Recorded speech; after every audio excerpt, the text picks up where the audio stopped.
Welcome back, you guys, to the Beyond the Wrestling Gear podcast, and I'm here with Jonathan Realz. He is an actor and a comedian, specifically in the wrestling genre. Welcome, Jonathan. What's going on, David? How are you? I'm good, man. I'm good. I just finished watching your the film The Marks, and I thought it was phenomenal.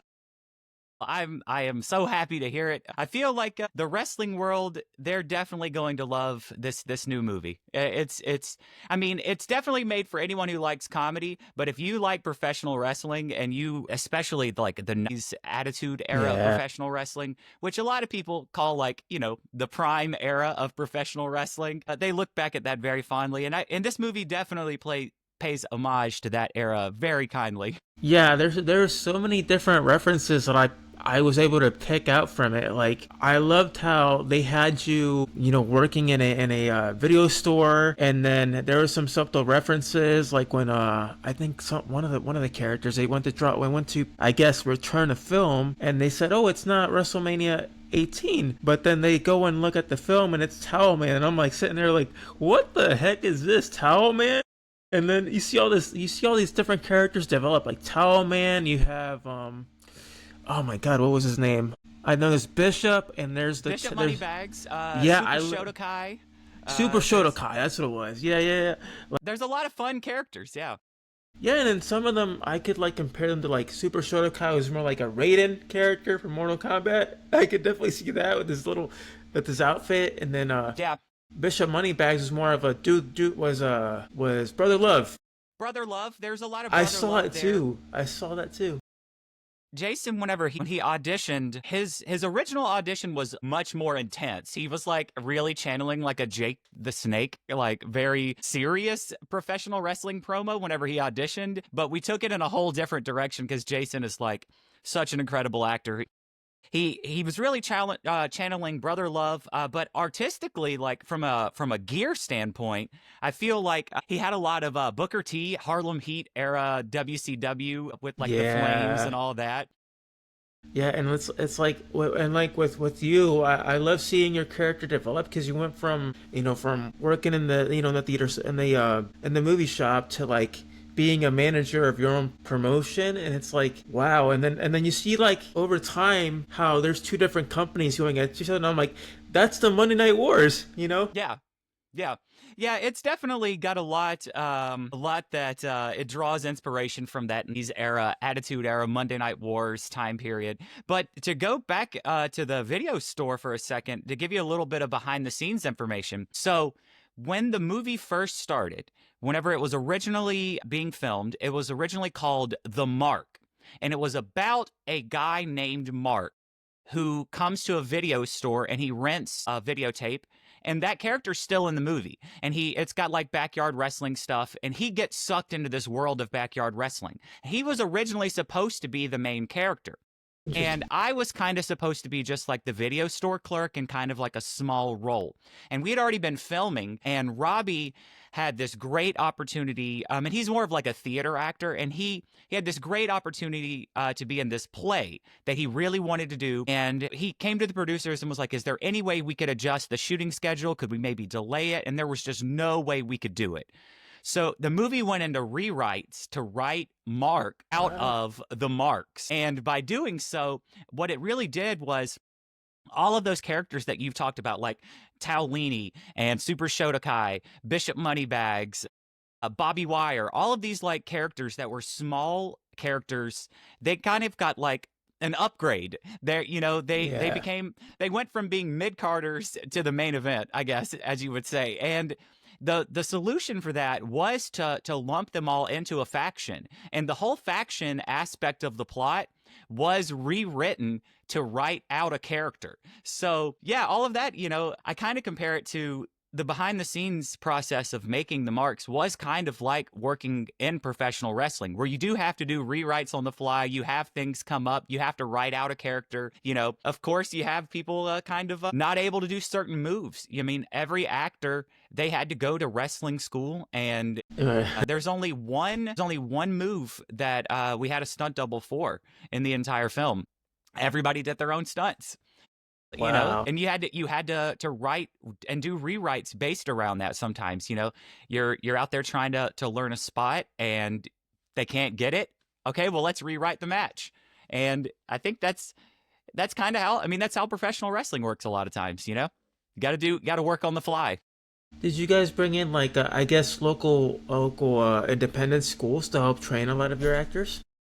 So our training was done by a wrestler. I think he still wrestles now. On a previous podcast, I said that he doesn't, but I think he might still occasionally pop up of some indie shows. But he mostly does stunt stuff now. But our stunt coordinator was Brian Alexander, and he wrestled for many years. He does appear in the film as Dumpster Diver, and so there's a lot of like Oh, that dumpster was diver him? jobs. Yeah, dumpster diver jobs a lot in the film, and that's because he was the stunt coordinator. Was he the one that took the garbage can at the end? Yeah, he takes the garbage can. So that match, oh boy, I really hope that one day. So there is a DVD and Blu-ray of the marks out there. It's got special features, behind the scenes, deleted scenes, stuff like that. And it's got some of the stuff of Mark that's not in the movie, of like the plot that disappeared. But there's a lot of wrestling content that I hope that maybe one day we could do a multi-disc set and actually release the full matches, because Taolini and Dumpster Diver have a great match that there's some content. It really just powers through it, and you just see kind of like the best spots. But there's a full match with some hilarious stuff that just, there wasn't enough time. I think the original cut of the movie was close to 4 hours. It was almost Wow. a PLE. Yeah, that's awesome, and I could tell everybody really enjoyed being in the film too. Oh, yeah, I mean, there was definitely an energy that developed and a camaraderie over time. I would say, the first day of shooting was in the video store. And so that was my first day meeting the actor Gunnar Willis, who played Sam, who's kind of like my best friend in the movie. And that was our first day meeting. And he was like, I would say, such like a professional. Like, he knew that like we needed to have a dynamic of like being best friends. So like, he immediately just kind of like started hanging out with me and like trying to like chat about movies. Like, what do you like? What's your favorite Star Wars movie? What's your favorite this? And trying to like, develop like I guess like a workplace, a video store workplace dynamic that like you would have, which that's a person that we haven't talked about yet. Gunnar Willis as Sam. He's not very good at wrestling in the movie, but he's still one of my favorite characters.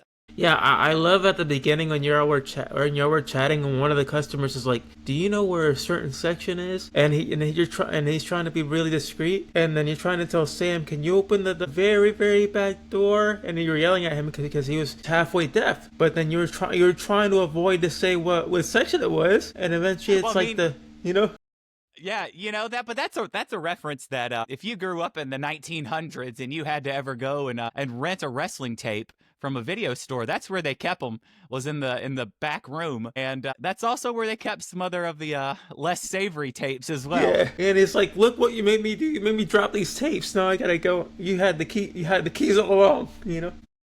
Well, going back to wrestling and the wrestlers that were in the film, somebody that we haven't talked about, you ask about if there were any like local wrestlers that came in as talent. Somebody that it hasn't, nobody's even really picked up on, but there's a great guy who's doing great stuff on the indie world right now. His name's Spectre. And Spectre was he just was kind of like a local stunt guy that came in to do stunts in I guess the finale of the film, where we kind of needed some extra wrestlers. And he had never really watched wrestling at all and really enjoyed himself working stunts that day and learning about the business from Brian, and also Joey Thurman, who plays Jack Dixon on the show, former WCW wrestler back in the 90s. And he had such a good time that day that he actually put himself into wrestling school and became a wrestler. So that's like, and he wrestles now on the indie circuit, has some really great matches. If you look him out, Spectre. Yeah, I definitely have to look it up for Yeah, sure. check him. Check.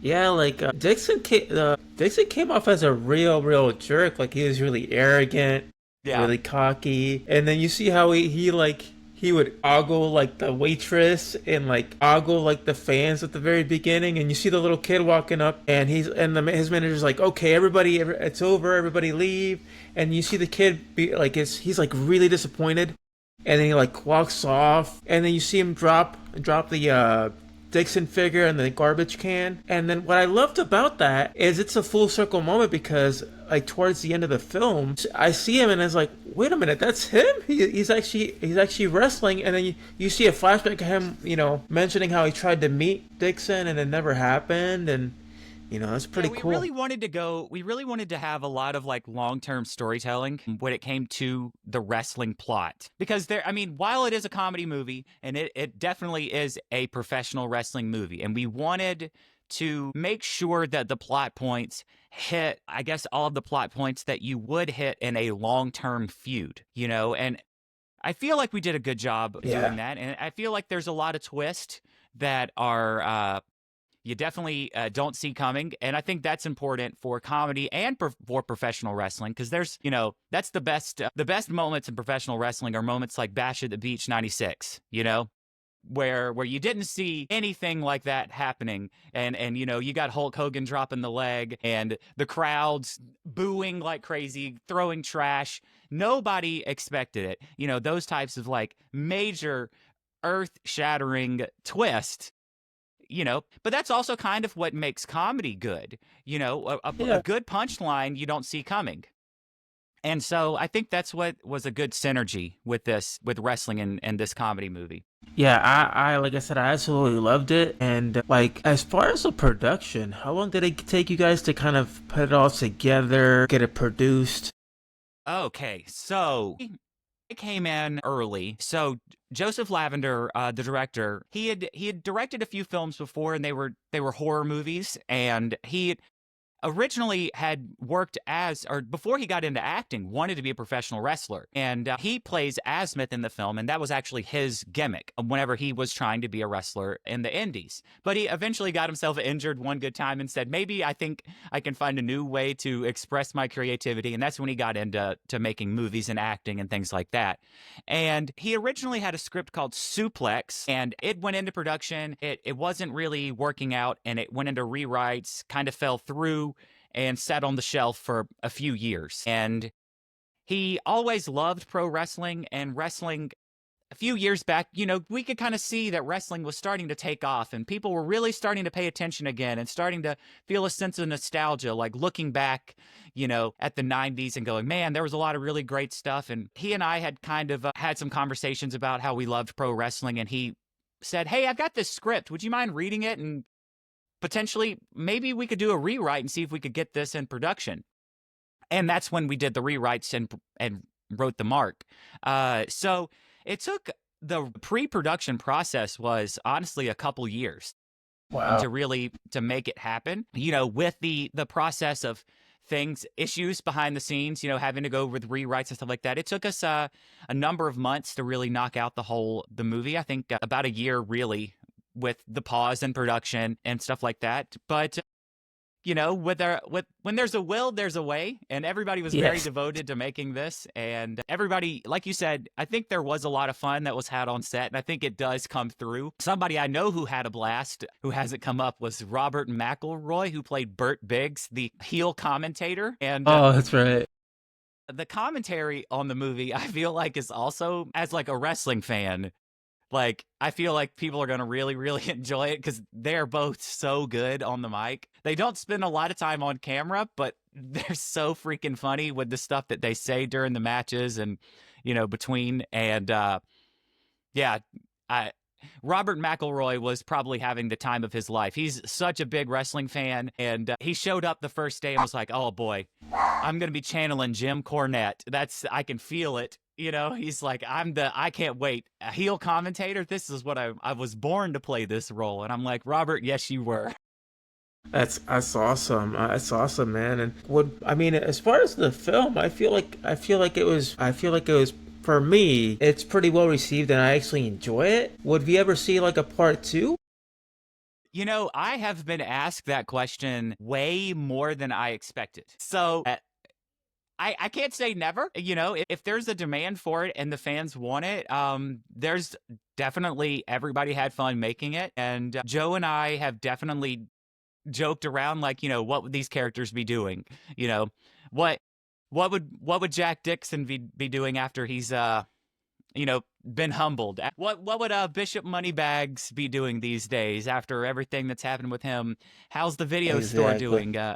You know, Yeah, that, there's potentially, a time jump that could happen. There's other time periods in wrestling and pop culture that we could potentially explore.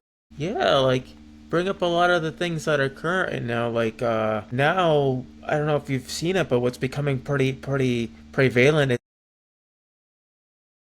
Oh yeah. I mean, we definitely touched on that. I mean, it was we were wondering when we were writing the script how it was going to play out with the whole father-daughter situation. Spoiler alert for anyone out there. There's a little bit of a intergender situation, but we did feel like with the whole family vibe, we could kind of get away with it. yeah, yeah. I mean, Yeah. that's all. Yeah, man. I like I said, I saw a lot of Easter eggs there. I was like, okay, so we Yeah. got the intergender matches. We got the your version of the NWO. I was like, there we go. I'm like, that's the NWO there. Yeah, yeah. I mean, there's so many little things. I mean, things that maybe didn't come quite off as much as we would have liked to. So there's a great scene that here's a prime example of it. So there's a great scene where I go to a breakfast buffet at night. And the reason why that scene was in the script is it was supposed to be a little Easter egg for there's a let's see if you can guess who it is. There's a professional wrestler who until very recently used to own a buffet restaurant in Is it North Georgia. is it a Doyle the Butcher? It is not. But that's a pretty good guess. He had the barbecue restaurant. He had the barbecue Yeah, restaurant. I met him. I met him last year. Yeah, so the buffet was run by, so I'll give you a clue of what the restaurant is. So it was originally supposed to be this Scott Stein. restaurant. Yeah. So Scott was originally contacted to be in the movie and it didn't work out long term because he ramping up for his run to come back to TNA during production of the Marks. Yeah. So the timing didn't work out. We just couldn't make it happen. And so the scene was actually written because that was going to be kind of like a little Easter egg because he had his restaurant. And so he was going to be the manager at the restaurant. And it would have been a really cool Easter egg for like 90s wrestling fans and just like a crazy trivia thing. But it didn't work out. But, now it's still a piece of trivia. Yeah, it would have been really cool to bring in like cameos of certain people from back in the '90s. Like, it would have been pretty cool to see them, like have DDP pop up, or like I mentioned, Scott Steiner. We tried to work on DDP. Danny Jordan, she used to wrestle. She's had a few matches for AEW, worked at the DDP yoga studio. She had a few scenes and worked, I think, 1 or 2 days on the Marks as kind of like just like enhancement talent or whatever. And we did put in a good word or try to put in a good word with DDP. I think there was maybe at some point we were in contact with Raven and it didn't work Raven, out. okay. We had a character written for him and it never worked out either. But there was a lot of woulda, coulda, shoulda, but I guess. But hey, maybe that's the solution. There we go. If the fans are demanding a Marks too, and maybe there's a path forward for all these folks that we couldn't get in the past. Maybe we'll get them for the sequel if we make one. Who knows? Yeah, Who bring knows? bring them in there. The people that are interested in going into acting and still want to keep that wrestling genre intact. Oh, that'd be great. Daphne was originally supposed to play Maggie's mother, God bless her. and Yeah, she came to set one day. It was not like there was like it was she had the wrong pages memorized for that filming day, so no. we rescheduled her filming day, and we never got to film with her. She passed away. Yeah, I So, know. I remember that. yeah. So that was very unfortunate. Joe, the director, was a huge, huge Daphne fan, so it was like that was somebody that like he sought out as Maggie's mom. Like that was who he wanted for the role, and so that was like a pretty big blow to have that happen. Yeah, But I can imagine for yeah, everybody. I'm sure. yeah, yeah. I mean, like I said, I hope it gets a lot of traction and there's a sequel. And like I mentioned earlier, I'm surprised it never made big theaters. Well, it did have so that was a little bit unfortunate. Our original release window with our original distributor and all of that was in COVID. That was our original time. And so that through one, I guess they call it developmental hell, or no, distribution hell is what they call it, where all of that fell through. And our distributor in our contract basically had a clause where they could sit on it for 2 years without releasing it. So when COVID happened, they decided they didn't really want to release it. So after the 2-year window was up, they passed it back to the producers, and then we could reshop it to come back out. So it was really sucked for everybody involved because everybody was very excited. But here we are now. It's out now. Yeah. And hopefully we can get some excitement back up. And I think, you know, everybody who's a wrestling fan, I really do feel like will enjoy it. And it's not even just for people who are wrestling fans. Like, you could sit down if you're a wrestling fan and you got friends who maybe you just kind of like, you want them to be wrestling fans, but you know they like comedy and you just want to hang out. Get them to watch it. They'll enjoy it too. You know, it's like. Yeah, it's like sometimes when you have your friends sit with you and they're not a wrestling fan, and you're like, "This is wrestling," and then all of a sudden they're seeing the part that's like I'm just, you know, just being on the floor rolling around. They're like, "That's wrestling." I thought they would be like bashing each other with chairs, you know. But instead you're seeing like them doing you know a whole bunch of weird stuff, and they're like, "What are you guys doing?" Like, I thought of like when I saw what's his face. There's this wrestler, I forget his name, who threw the dildo and it landed on somebody's. Yeah. I thought of Tozawa from AEW, how he has the baby oil, and he puts the baby oil all on him, and he starts messing with his opponent. Taolini, I believe, was that was Taolini? Yep. That was Taolini who threw the dildo. And then he threw his opponent in the bag of nuts, right? And the nuts on the in the ring. Yep.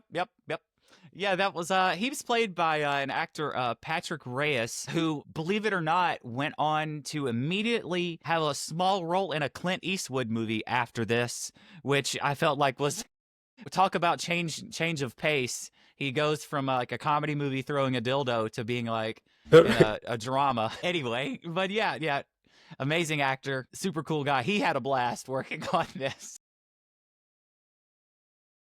I would have too, just because I was doing all these crazy scenes, just having fun, you know.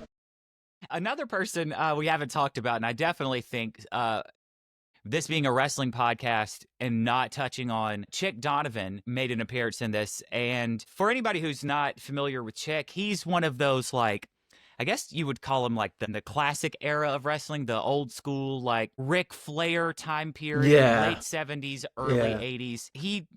He was somebody that feuded with Flair a lot in the, you know, WCW early days, you know, before Turner. Turner lost the company, yeah. Yeah, and he's I guess I would say somebody that wrestling is kind of forgotten, because he never he's, you know, when you're not the person who wins, you know, but you feuded with Ric Flair the whole time, but you didn't win. You know, it's easy to forget that guy. But Ric Flair wouldn't be Ric Flair without the people that he feuded with along the way. Exactly. And Chick is, man, he's still so good. Like, in the ring, I would say probably 7-8 years ago, I saw him at like an indie show. And when we were writing this, Joe was like, who can we find that's like a legend, that's like a local legend to put in this? And I said, Chick Donovan. We've got to have Chick Donovan. And another person that we talked about and we did approach about being in it, and I think we just wrote the scene out and it just never made sense, the scene that we had for him. But we talked about Bullet Bob, because Bullet Bob Armstrong is somebody that's, you know, like, he's a legend that built the foundations of like the industry, especially in the southeastern United States. You know, he's Road Dogg's father. We wouldn't have Road Dogg without him. Right, I mean, exactly. The patriarch of the Armstrong family, of the legendary Armstrong family. But yeah, Chick Donovan, he's still very, very good in the ring. And every single take, he's so old school about wrestling that when every single take that he wrestled Jack in the movie, he gave an entire match. He refused to just do spots. He was not going to go out here and like, oh, let's just go out here and wrestle a few things, and oh, we're not going to fake anything. He gave an entire match. We just had to go with it. We just had to have the camera crew and the sound people and just try to get what we get and not treat it like a movie. We treated it like wrestling, and that because that's how old school Chick Donovan is. And some of the actors in the movie were not really ready for that. They were kind of looking around like, what's happening right now? And, luckily Joey Thurman, he had spent, his time, his young days in WCW, and he, as an actor now, but he knew how to kind of handle that energy, and he went with it. He got out there and he wrestled Chick, and that's something that I would love to see on some behind the scenes too, is some of the actual wrestling between Joey Thurman and Chick Donovan, full matches behind Yeah, the scenes. definitely. I mean, I would definitely like to see that. Like you said, you could release a DVD of all the parts that didn't make it. That'd be great, like a blooper DVD. Oh yeah, I or mean, there's definitely like a a lot set, of it on the Blu-ray, but there's just so freaking much. I mean, when you're filming a wrestling movie, we feel like I guess at the end, we call it the pay-per-view in the Yeah. context of the film. We filmed every match, full match for the pay-per-view. So we could theoretically just release an entire, card of MPWA wrestling from the marks if there was ever demand for it on Blu-ray. But we'll just have to see what the fans want in the future. We gotta work the marks. You know how it is, David. Yeah, We gotta put asses in the seats. you definitely have my vote if you guys ever do something. So for sure, Well, thank you, David. Yeah, man. And I noticed you watched last night's Saturday night's main event. How did you feel about that? I mean, I'm still a little sad about I love the fact that it came out as Ron Cena. I was like, oh man, yes, Ron Cena. comedy gold. Oh man, He would have been perfect for the marks. Yeah. Oh man. I mean, he's such an amazing talent in general. I feel like R-Truth. I mean, some people give him the credit that he deserves. Don't get me wrong, but I think overall, you could give him so much credit, and he would not get the credit that he deserves as a wrestler, as an entertainer, just overall. He is so freaking good. R-Truth is so good. But yeah, you're right. He would be somebody who would be great for the Marks. If there was ever a Marks 2, I'll definitely be hitting up R-Truth. He's been in quite a few independent films over the course of his career. He was in The Wrestler. I don't know if that's The Wrestler? I don't remember seeing him there. Yeah, he was. Yeah, he's it's a little tiny role close to the end of the movie, if I recall correctly. Yeah, he's got quite a few movie credits. Yeah, that's awesome. Yeah, I mean, he like I said, he's a national treasure. They need to keep him. They need to keep him safe. Don't mess with what works. I wanted him to win. I was hoping he would save professional wrestling. I wanted him to beat John. I would have loved to see him win, and all of a sudden, then somebody come out and be like, "Oh no, we're restarting the match," and then Cena wins the belt again. Just see him win for like 5 seconds.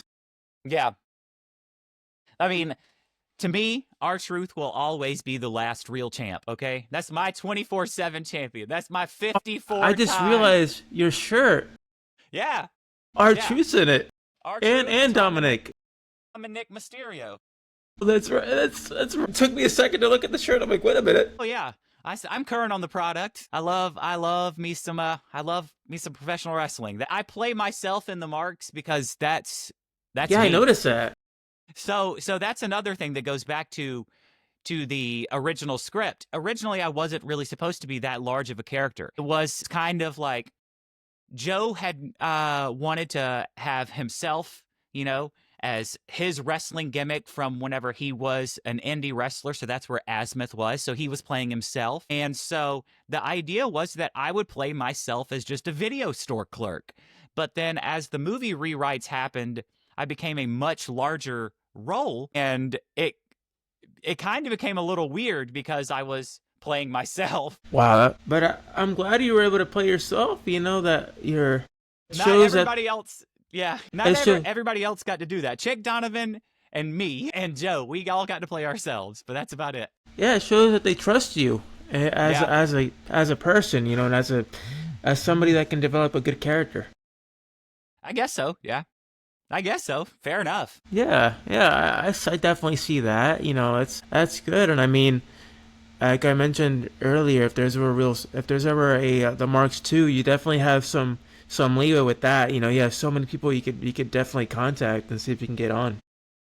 Well, there's definitely some cast members that would definitely come back, and I know that that if there's some success with the Marks, we'll definitely be tapping into some of these people that you've named. Our Truth will definitely be somebody that will be like a first. Yeah, I could mention also Little Nate, Charles Robinson. He's My another one God, too. he is like yes, he is by far the greatest of all time when it comes to refereeing. I mean, like I know there's a lot of names that could be named, but Charles Robinson, like I get excited when I see him on TV. Not even joking. I'm like, oh, little Nate, Charles is here. I legitimately say it out loud, and I can't say that about a lot of people. He's going to go into the Hall of Fame, and if he doesn't, we riot. Yes, yes, I wholeheartedly agree on that as well. Like he I mean, needs I to think go he in should there. already be in the Hall of Fame now. I really He do. should be. You know. I really think that he deserves to be in the Hall of Fame, and they should be every single time he's out there calling the match, they should be saying WWE Hall of Famer Charles Robinson. They should be doing it. That's let's make it happen, internet wrestling community. Let's Let's make go. it Let's do happen. it right here, right now. We're saying it on the podcast. You know, we have to make it happen. 2026. What do you think about WrestleMania potentially going back to Vegas? I'm on the fence about that. Like, but honestly, I disagree. I feel like there should be other towns to get the opportunity Yeah, to other countries to get the opportunity to experience it. Because it's like I get that WrestleMania 41 was a cash cow and they made a ton of money. But it makes no sense for you to go back, especially when a lot of people found it extremely difficult to even afford a ticket. right. Yeah, so I all right. I mean, this is From my a opinion. Yeah. no, yeah. So I agree. So from a logistics standpoint, I think it would have been a better choice if something fell through in New Orleans, which potentially maybe something fell through with the city. Maybe something was happening and they said we can't do WrestleMania right now. That's fine. Maybe that's the case. And if that was the case, they didn't need to go back to Vegas. They could have gone somewhere else. Now, the argument about Vegas is that the flights are it's easy to travel there. It's cheap to travel there. And there's only a few cities that can claim that. Vegas is one of them. Another city that can claim that, Atlanta. So Yes. WWE doesn't want to do WrestleMania in the north because it's cold, which I get. Okay, so they picked New Orleans. Move it to Atlanta. The flights and the travel and accommodations to Atlanta would be cheaper than New Orleans. They've got the brand new stadium. You know, they've done all Yeah. these upgrades. They could have handled it. They didn't necessarily need to move it to Vegas. They could have done it elsewhere. Thank you. I think you're right. I agree, and and every You did show, West Coast, do East Coast. and like every show doesn't have to necessarily be in a stadium. They could do indoor easily. They can do indoor. I mean, Philadelphia was an exception because they already planned it out and they did it outdoors. And obviously, it's freezing. Everybody is cold. You know, everybody is. And the fact that Rhea Ripley wrestled with the fever in that weather, that shows how tough she is. Absolutely. Because she could have said no. They could have had a replacement opponent, but she said no. I'm gonna do this for the fans. You know. Speaking of Rhea Ripley, are we doing Mommy in the Bank? Is that what's happening? I feel like the two that'll be at the end will be Alexa Bliss, Rhea Ripley, and as much as I hate to say it, Rhea Ripley might take it. Yeah, yeah. So little Jay Reels Jr. Every single time I'm asked about this question, I say that I'm having to root for Mommy because if I don't, my kid will kill me. So that's my official answer of who I'm rooting for. But I would love to see Alexa Bliss with the briefcase. Or even somebody that we don't even know is gonna win. It's just just out of nowhere, just be like Otis when he won it a few years ago. Like nobody expected Otis to win the Money in the Bank, and he won it. I mean, Roxanne Perez. I mean, Dark horse, the dark horse. prodigy with the briefcase is, man, she's dangerous. Yeah, she did really good in the Royal Rumble. She did outstanding. Around here, we call her the counter queen because it's basically like you can't get a move off on her. She's so good at countering everything. And I would love to see her with the briefcase. Now, WWE, please, no more Becky Lynch. Please, no. No more Becky Lynch. No. My God, she's turning into the next Charlotte Flair, or they're giving her they're giving her the belts. She's yeah, exactly. I mean, uh, yeah, it really sucks because I mean, I used to like her a lot, but anybody can turn into I guess that's why they say never meet your heroes, right? Yeah. Behind the scenes, even though you like them on front of camera, maybe they're not the cool person you think behind the scenes. They just back behind the scenes pulling a Terry Hogan, politicking for themselves. Right. Yeah. But I mean, they have right now. Charlotte Flair's been kind of in a losing streak, so obviously they're not really pushing her. Like obviously something or someone is doing something to where she's not really getting pushed, but she's not like, retaliating about it. So obviously something's going right. Well, I would say the money is Tiffany Stratton right now. I mean, Charlotte's not, nobody wants Charlotte there. I mean, listen to the crowd. Now, one of the things that I complained about last night that I don't know if you noticed was Selena Vega, how she came out to the ring, no crowd reaction. No pop. No pop. No nothing. And my buddy was like, in the comment section, he said, give it a little bit of time, let them warm up, let them get used to her. But I'm sitting here like, it's been quite a bit and nobody's reacted to it. There's never a pop. There's never a pop. It's, I don't know what it is. I don't particularly care she's for a great her. She's a great wrestler. She's a great wrestler. I don't yeah. like, but I don't, she doesn't do anything for me. I'm not like invested, like backstage, behind the scenes, like nothing does anything. Nothing makes me go, I really have to pay attention to this match. The only reason why I paid attention last night and really like cared was because Chelsea Green was in it. I was hoping she'd take back the belt, but I guess not. That's what America needs. It's what America needs. We need a second Chelsea Green term, a second Green administration. Yes. You know, that I really was hoping to see her in the Money in the Bank match, but it doesn't look like we're going to. It doesn't look like we're going to. Yeah, I mean it's a shame that and there was a lot of rumors running around that Chelsea was having a kid, and that's not true.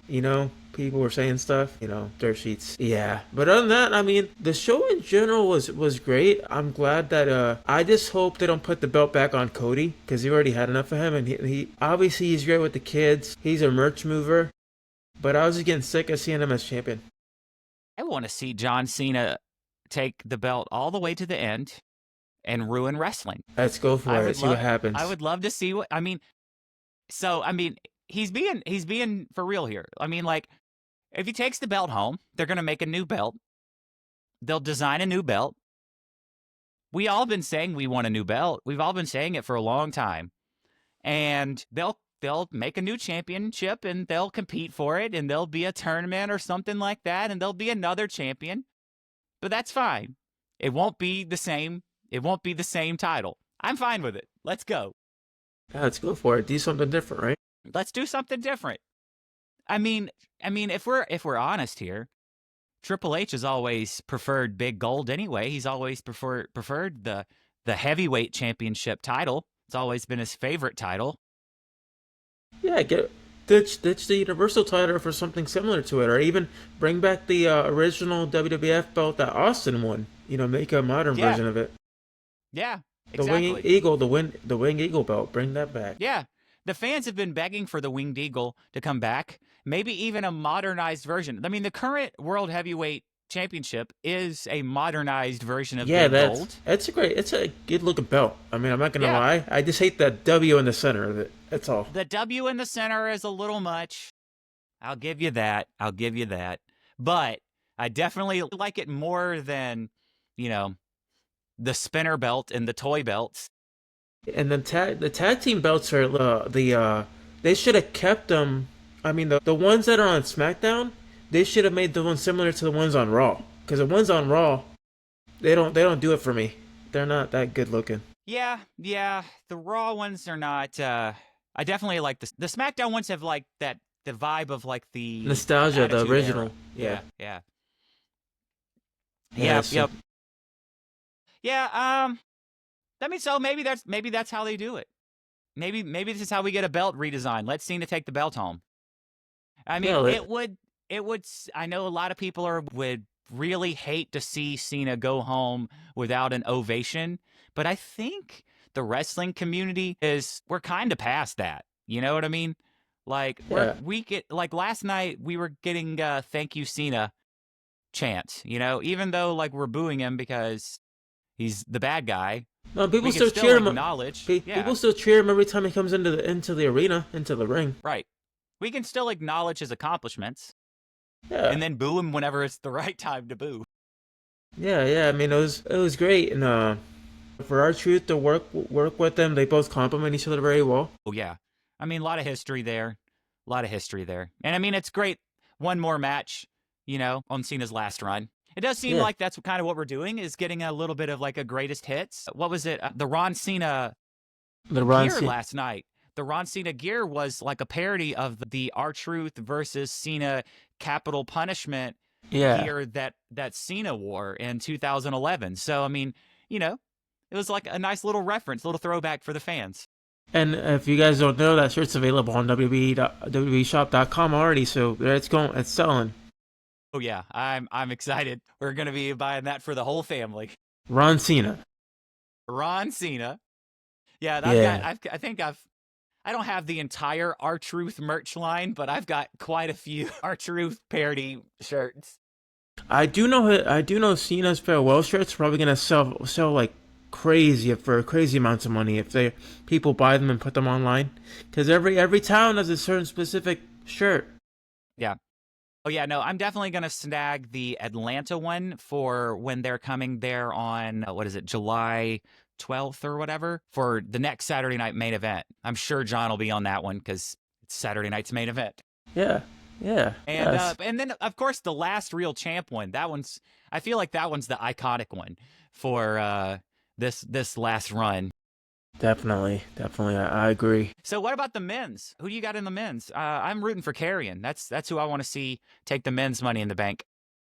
That's a good question. I actually want to see Carry On too. I actually agree with you on that one. Because Yeah. he's been doing really well, and he's so underrated, so Yeah, can you underrated. imagine like, oh man, just him holding on to that briefcase. And I don't even know if I want him to cash in like a surprise. I think him threatening to cash in and holding it over someone's head and just taunting them with it and challenging them to a match Yeah, and going that route would be so, I don't know, intimidating. And I think I that's like agree. Carrion's entire thing. Yeah, Yeah. I see it. Because like the whole surprise thing, the whole being a coward, that's not Carrion's thing. No, You know, it never has. it's never been his thing. But I definitely would love to see him with that briefcase. I would I too. mean, if I were booking the Money in the Bank match, and it's definitely, I don't know if it's going to happen, but let's see, who do we have qualified in the men's side? Do we have anybody yet? Yeah, that's a good question. Let me take a brief look here. I know we have Carrion. Let's see. I don't think anyone is qualified at all so far, Uh, as of time of recording this. CP. Nakamura, did Nakamura? Solo Sikoa qualified. Solo has qualified. Solo has qualified. All right. And that's it? Let's see. So yeah, Solo Sikoa for now. All right. Yep. So we've got LA Knight, Nakamura, and Aleister Black. All right. So since we're booking Money in the Bank, we've already got Solo. I think we've got that match with Jacob Fatu, somebody else. I can't remember who else is in that match, but I would love to see Jacob and Solo both in the match. So now we've got Jacob, Solo. I want to see Karrion in the match. I want to see Shinsuke in the match as well, because I think Shinsuke left. He's gone. I think he's No, done with the company. He's still no, in. he's back. It's LA Knight versus What? Shinsuke versus Aleister Black. That's on When did he come back? 2 weeks ago. Wow, I had no idea he was back in the company. They were saying he was gone. Yeah, so Shinsuke, I would love to see Shinsuke qualify, and then also AJ Styles qualify. Because Shinsuke and AJ have history, and Karrion and AJ have got their problems right now. And I would love to see all of that drama play out, especially if we've got the stuff going on over there with Solo and Jacob. Yes. And then who else could we put into this? Maybe Uncle Penta? Howdy. Uncle Howdy. Uncle Howdy. Maybe Uncle win Howdy is back. the belt I at hadn't least thought once. about that. Uncle Howdy. That would be interesting. Yeah, Roman. man. Yeah. Roman, like, I feel like, though, I don't know. I feel like if Roman's got a path to the title, he's going to take the Royal Rumble path again, and CM Punk. maybe. He's already won it once or twice, I think. Yeah, I would guess. Or maybe, we put, let's see, if we've got Solo and we've got Jacob, what about Jimmy? Big Jim. Yeah, give Jimmy a bit of a push. Whether it's for the U.S. title and a Get a Continental little title. bit more of get more of that story between those three. We It's already like saw with a little bit of that playing out. It's like with Matt and Jeff. When Matt won the ECW title and Jeff had the WWE title. Yeah, that could be good. Yeah, I could see it. Yeah, I mean, but we just have to wait and see, right? It's a wait and That's see right. game. It is a wait and see game. Yeah, so, Jonathan, any future projects you're working on? What are you currently up to? Well, right now we're still promoting the movie. During the fall and late summer, we'll be touring around and kind of going to like different Comic Cons and things like that. So keep an eye out on social media, and potentially I'll be popping up in your area. Yeah, I'm located in Florida, so I'll be going to. For those of you that do follow me, I'll be at River City Wrestling Con June 7th and 8th. City. And I'll be there. Last year I got to meet Matt Riddle, got to chat with him, got to meet the Godfather, and a lot of other different wrestlers, and I got to interview a few of them and get to know them. So I'm excited to be there again once this year to interview up and coming talent as well. Well, let's see. I can confirm Atlanta Comic Con. I do not know exactly which date that weekend, but the Marks will have a panel and some cast members will be there. I believe Joey Thurman, which we didn't really talk about a whole lot, but his history at WCW. If for wrestling fans, you might recognize him as the guy that Vader broke in half on television in the 90s, and there's a Dark Side of the Ring episode on it that just came out about how it shattered Joey's spine and like ended his career. It was like a big controversial moment in Vader's career. Joey plays Jack in the movie. He'll be on the panel. Myself, Joseph Lavender, the director, and I'm not quite certain who else from the cast is going to be there, but a couple other cast members. And it should be a lot of fun. It'll be July 18th, 19th, 20th, Atlanta Comic Con. So Atlanta Comic Con, you heard it. For sure, man, and it's been a lot of fun. Next time I'm down in Florida, I'll let you know. And yeah, let me know. Let's get together. Yeah, let's catch NXT together sometime. Yeah, definitely for sure. I'd be down for that. Yeah. Oh man, I'm always down to see NXT. It's always a blast to be part of. Yeah, especially in Orlando because we got the Performance Center there. Yeah, exactly. So much fun. The Performance Center energy, it's like a different energy than anywhere else. Yeah, I had a few friends that tried out for WWE just recently at the Performance Center, so they just did a couple tryouts there. So cool. And Sean Legacy is one of the ones that's really up and coming right now. They're looking at to really push. Man, I love all the stuff that's going on right now. Like it's good to be a wrestling fan. It really is. I really feel like it's the best time right now. A lot of people look back at the 90s and go, that was the best time, especially in like my age group. But I feel like right now, if they're lapsed fans and they used to be wrestling fans and haven't come back to watching the product, I think if they would give it another shot right now, they would really, really enjoy it. It is really, really good right now. Yeah, I mean, there's no shame or no malice towards any company. You should be supporting everybody, regardless of whether it's big or small. Yeah, exactly.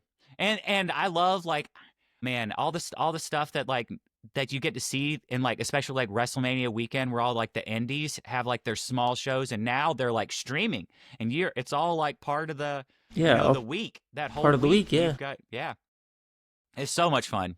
It's the best time. You were right. It's the best time to be a wrestling fan. It really is. I mean, go ahead and enjoy it, right? Yeah, because that's what it's there for. I mean, if Yes. it makes you miserable, what are you doing? Right. What are you doing with your life if it makes you miserable? There's a lot of folks that I feel like they watch wrestling and it makes them miserable. Maybe they need a different hobby. Yes, I totally agree. I mean, they're gonna have to pursue something else, right? Yeah, All right. Well, Jonathan, it's been a blast, it and has. It has, David. let my listeners know where they can find more of the marks and also more information about you. Oh yeah.